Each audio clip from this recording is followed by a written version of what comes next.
Hola, este es su hermano, su amigo Edgar de Lira, aquí en el canal La Roca es Cristo, donde la gloria es para Cristo nada más. En esta ocasión traigo el estudio de un libro que me llama mucho la atención. Es este libro, mire, se llama Memorias del último abad de Guadalupe, Monseñor Guillermo Schulenberg Prado. Vamos a ver un poco de su biografía para saber quién es exactamente Monseñor Guillermo Schulenberg Prado. Dice aquí en la página 9, dice: nació en la Ciudad de México el 12 de junio de 1916.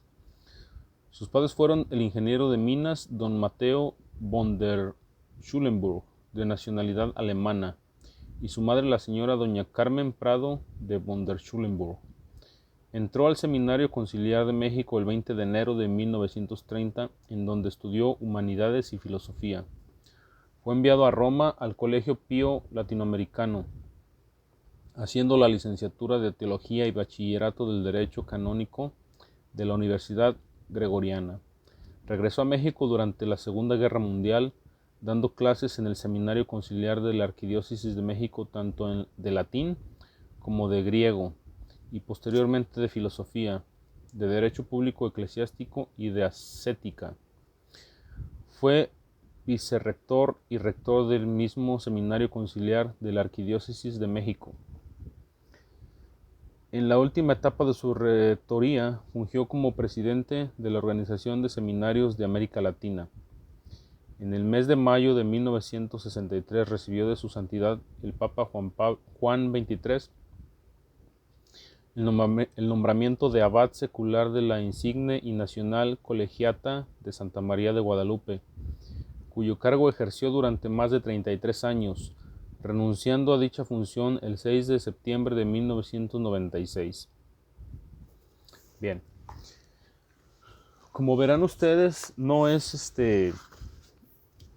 este señor, pues no es cualquier persona, una persona preparada, monseñor, o sea, tiene un cargo eclesiástico importante y fue encargado de la Basílica de Guadalupe por 33 años. Él supo, digamos así, muchos secretos, entre los cuales, uno de los cuales también me llama la atención, está en la página 166 y 167. Aquí hasta lo tengo subrayado porque aquí dice cosas muy curiosas acerca de la imagen.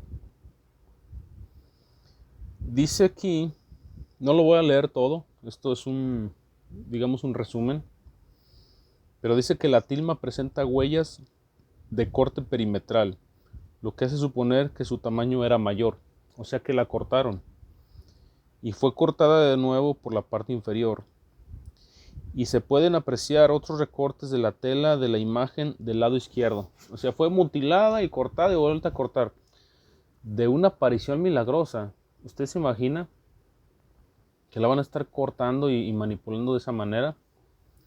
Bueno, dice otro de los puntos, dice: la capa pictórica se encuentra muy deteriorada, con faltantes por abrasión y pulverización. De una imagen milagrosa, aparecida, dice que está deteriorada. ¿Qué tan milagrosa será? Vamos, sigamos, dice: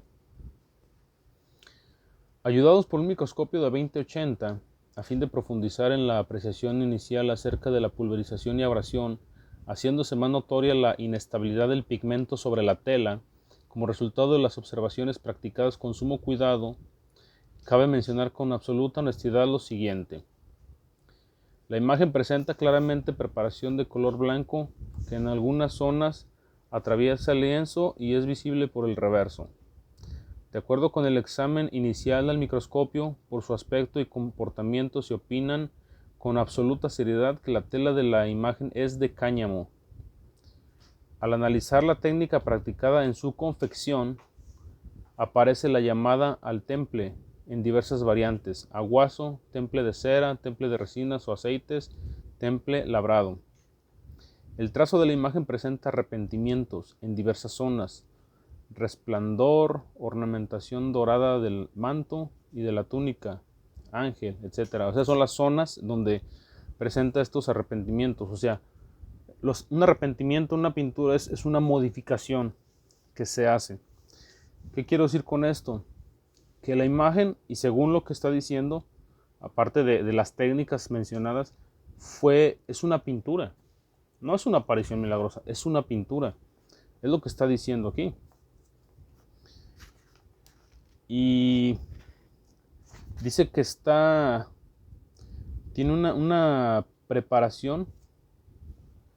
Por aquí lo había visto.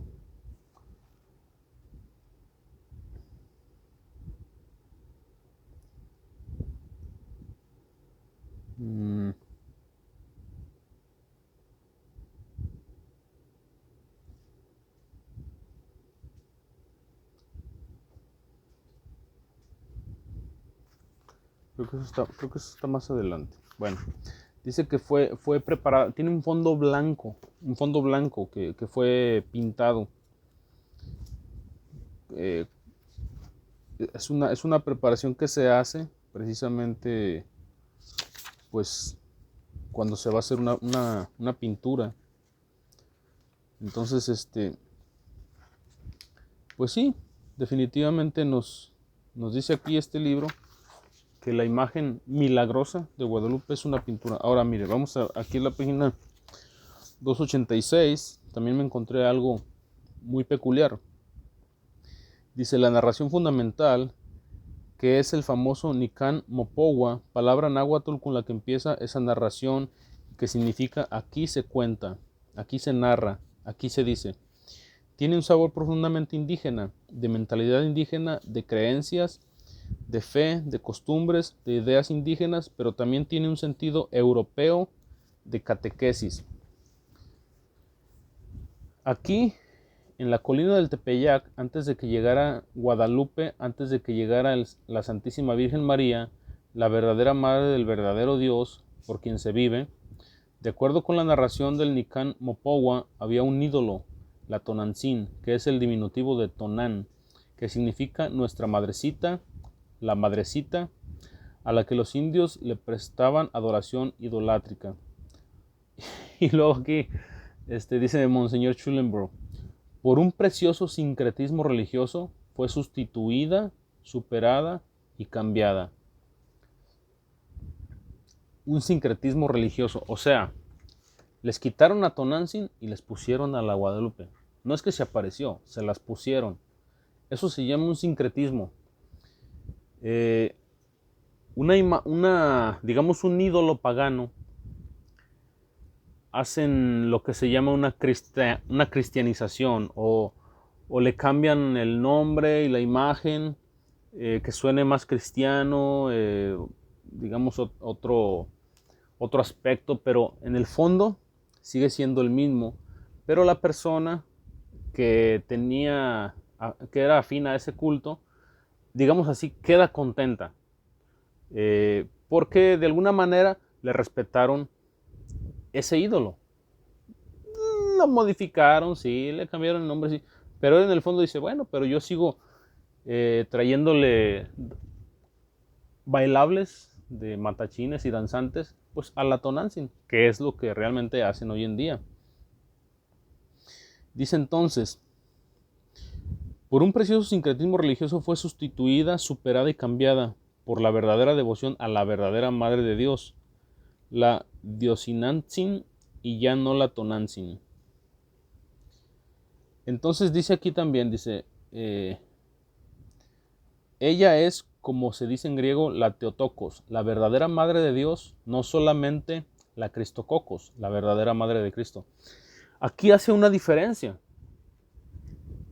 Entonces, dando a entender que María no solamente es Madre de Cristo, sino dando a entender que es Madre de la Deidad, de Dios, del Todopoderoso, porque hacen una diferencia, Theotokos y Christokokos. Theotokos, Madre de Dios. Pero les tengo una noticia. Dios no tiene mamá, porque no tiene origen, no tiene principio. Eso es un invento que roza en la herejía. por así decirlo, ¿no? En la página 336, aquí Monseñor Guillermo Schulenburg nos dice otra cosa, miren. Aquí se supone que le están haciendo una entrevista. Es una entrevista que le está haciendo un periodista, ¿verdad? Entonces le empieza a hacer preguntas. No les voy a narrar toda la entrevista porque es bastante larga, pero en una de las preguntas que le hace este periodista, le dice, mire, déjenme ver.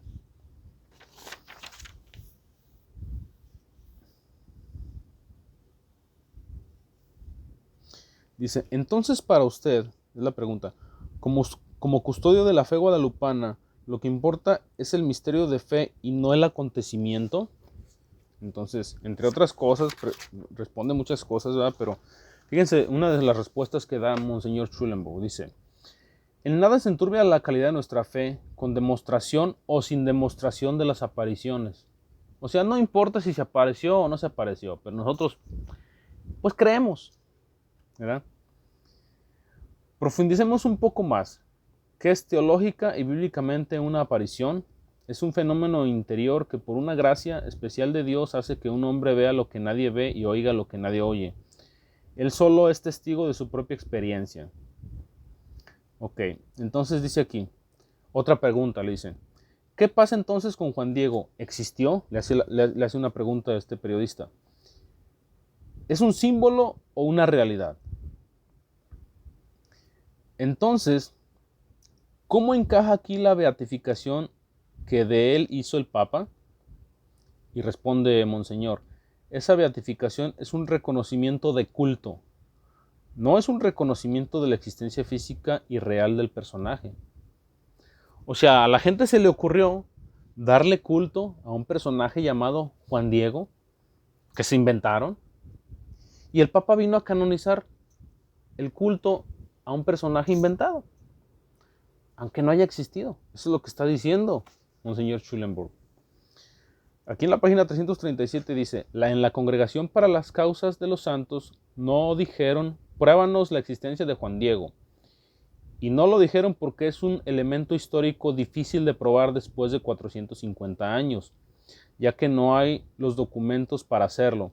No hay fe de bautismo de Juan Diego, ni hay constancia por escrito de quiénes fueron sus padres, ni en dónde vivió. Juan Diego es una tradición.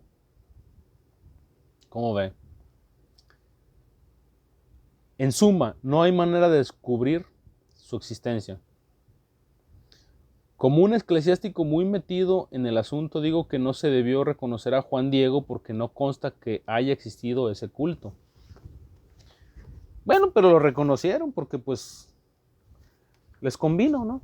Les conviene canonizar, aunque sea inventos, y todo pues porque siempre lo económico es lo que está de por medio. Usted se imagina, dice aquí más en un párrafo que leí, que hay alrededor de 10 millones de peregrinos al año en la Basílica de Guadalupe. Póngase a hacer cálculos así muy, digamos, muy mesurados, ¿verdad? Digamos que cada quien de esos 10 millones de peregrinos al año dejaran un peso. Bueno, son 10 millones de pesos al año. Pregunta, ¿usted cree que dejan un peso?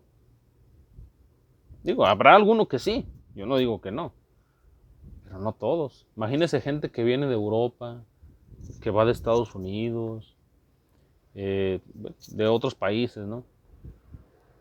No dejan un peso, dejan, digamos, no sé, 10, 15, 20 pesos, o tal vez incluso hasta en dólares las ofrendas o en euros. Entonces, ¿de cuánto dinero estamos hablando lo que no entra ahí a la basílica?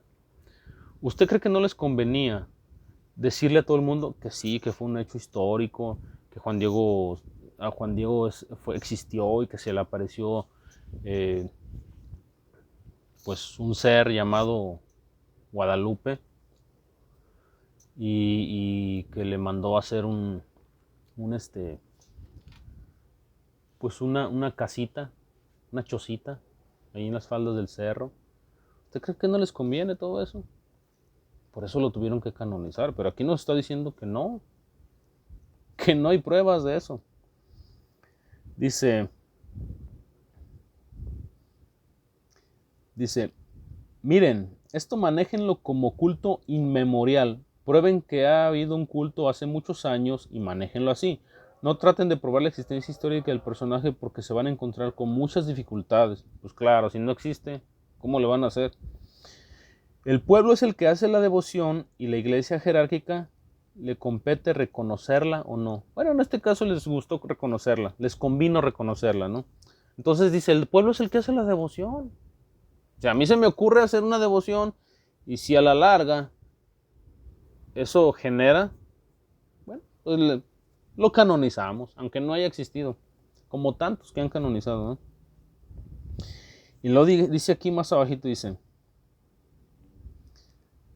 sin embargo, la existencia de Juan Diego significaría la dignificación del indio. Sí, pero no como existencia, sino como símbolo. Dice la narración extremeña de Guadalupe, porque sin duda el nombre de Guadalupe no viene de Extremadura. Perdón, el nombre de Guadalupe nos viene de Extremadura y es un nombre árabe.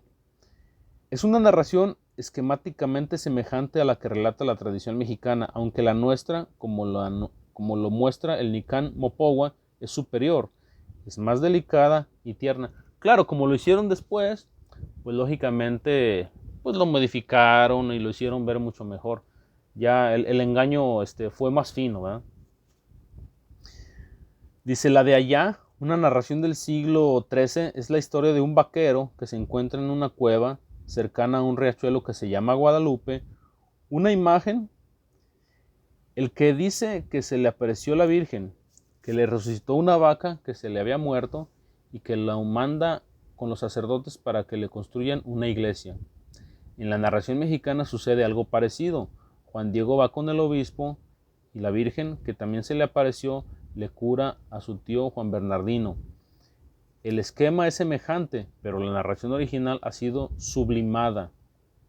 Pues claro, ni modo que dieran la misma narración. ¿Quién concibió y escribió esa catequesis o representación teatral en 4 actos? Con una introducción en el cerro con los pajaritos que cantan, con las gotas de agua que parecen diamantes, piedras preciosas de colores. ¿Cuándo la escribió? ¿Cómo? ¿Con qué creencia de los indios? ¿Y con qué creencias europeas?